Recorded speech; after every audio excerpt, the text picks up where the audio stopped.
Fix stuttering and boost frames per second in Subnautica 2 Early Access. Our GPU-specific settings guide covers draw distance, water quality, and LOD tweaks for smooth exploration. Subnautica 2 is CPU-heavy during base scanning and creature AI calculations, but GPU-bound when you're swimming through kelp forests at render distance 10. Open MSI Afterburner or the Xbox Game Bar Performance Overlay. If your GPU sits at 98-99% utilization and CPU cores hover at 40 to 60%, you're GPU limited. Drop graphics settings. If one or two CPU threads spike to 90% plus and GPU usage floats at 70%, you're CPU bound. Lower draw distance and disable fauna density sliders. Most RTX 3060 and RX 6600 XT users hit GPU limits first. Ryzen 5 5600 and i5 12 400 EF owners often see CPU bottleneck in dense biome transitions. The game's early access build doesn't multi-thread creature pathfinding well. Water quality is the single heaviest hitter. Ultra renders real-time caustics and subsurface light scattering at full resolution.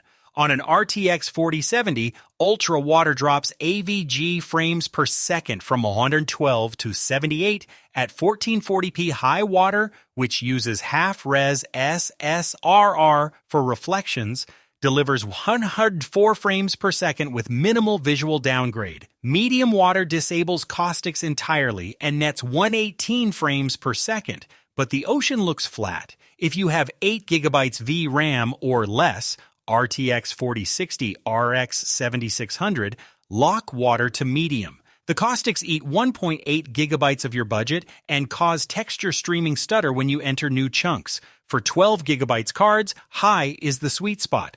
Ultra is marketing bait unless. Draw distance controls how far the game renders terrain chunks and flora. The slider goes from 5 to 15. Each tick above 10 costs approximately 8 frames per second on mid-range GPUs. Default is 12, which is overkill for gameplay. You spot leviathans at distance 8 just fine. Set it to 9 for open water exploration if you're in tight cave systems most of the session. LOD bias determines when models swap from high poly to low poly as they move away from the camera.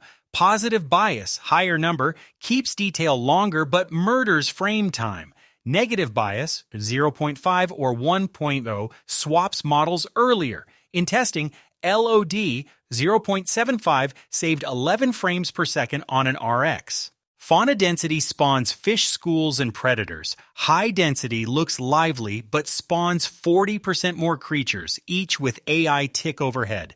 If your CPU bottlenecked, see Section 1, drop this to medium. You still see enough peepers and stalkers for immersion. Low density feels empty. Ultra is for 12-core CPUs only. Shadow cascades determine shadow draw distance. 4 cascades render shadows out to your full draw distance. 2 cascades cut shadows off at mid-range and save 9 frames per second on average. Shadows underwater are diffuse anyway due to light scattering. Set it to 2 cascades unless you're streaming and need maximum visual fidelity for viewers. Early Access Build 1.0.2 has a bug.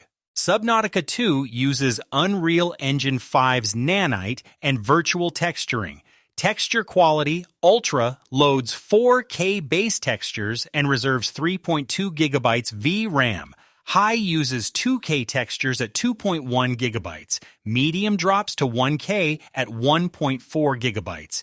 If your GPU has 8 gigabytes total VRAM, medium is mandatory at 1440 at SAI. Or you'll stutter every time you enter a new biome chunk. Test. Load into your main save, then swim rapidly from safe shallows to kelp forest to grassy plateaus. If you see half-second freezes as textures pop in, your VRAM is maxed. Drop texture, quality 1 notch, and retest. On 10 gigabytes cards, RTX 3080, 4070, high textures work cleanly. On.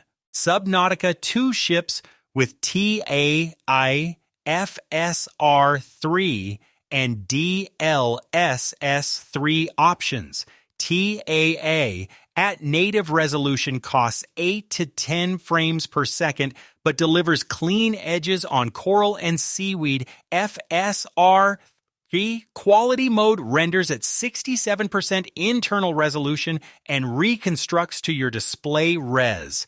On an RX 7800 XT at 1440p, FSR quality boosted frames per second from 88 to 121 with acceptable shimmer on thin objects. DLSS quality performs similarly but with better motion stability. RTX 4060 users see 58 native frames per second jump to 84 with DLSS quality. If you have an RTX 40 series card, DLSS is the move. AMD users on RX 7000 should use FSR3. Older cards, RTX 3060, RX 6600.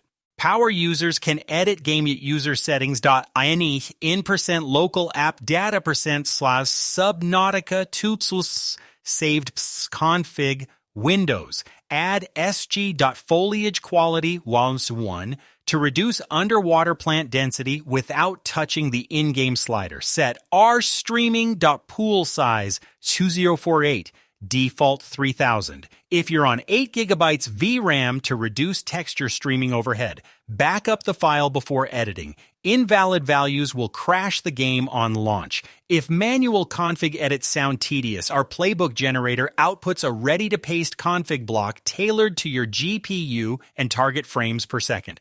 You get the file, paste it, launch the game. No guessing on values. Subnautica 2 will receive multiple optimization patches through early access. Unknown Worlds has a track record of performance fixes. Subnautica 1 gained 20% frames per second between EA launch and 1.0. Build your free playbook for any GPU at betterfps.com/optimize.